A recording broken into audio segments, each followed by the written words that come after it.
wa Jimbo Kuu la Dar es Salaam, maaskofu wote na waombolezaji wote tulio hapa. Ni vigumu katika wakati kama huu kuweza kuzungumza kitu ambacho hakina matatizo namna ya kutamka. Msiba huu ni msiba mzito sana. Kardinali Pengo alikuwa tu sio kiongozi wa kanisa Katoliki, alikuwa ni kiongozi wetu sisi wote. Mimi sio Mkatoliki, lakini nilimheshimu Kardinali Pengo kama kiongozi wangu wa kiroho. Kama ambavyo imeelezwa, yeye alikuwa ni mtu anazingatia sana maadili, anazingatia maadili, uaminifu na uzalendo.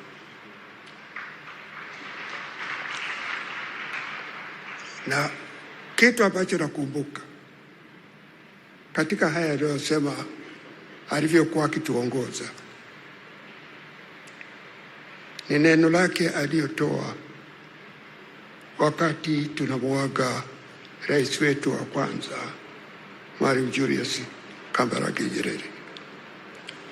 Ile hotuba aliyoitoa pale ilikuwa tu sio kwa familia ya Mwalimu, sio kwa Wakatoliki, ilikuwa kwa binadamu, kwa Watanzania wote. Na katika kipindi ambacho kimepita, miaka michache ambayo imepita, tumekuwa na matatizo ya kuporomoka kwa maadili katika nchi yetu. Lakini Kardinali Pengo wakati wote alikuwa anatukumbusha umuhimu wa maadili.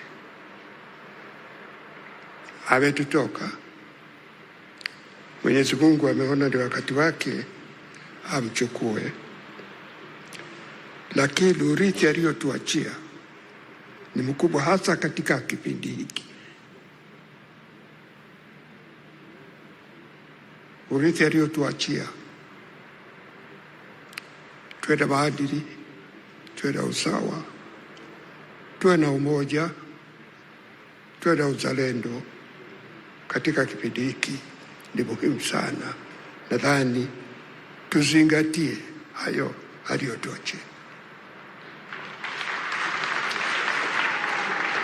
Mwenyezi Mungu aiweke roho yake mahali pema sokoni.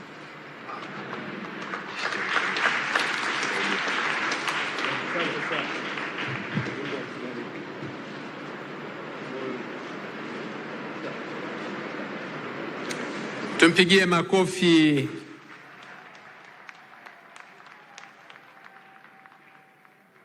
mapadi wengi mnamuita babu, si ndio? Asante sana.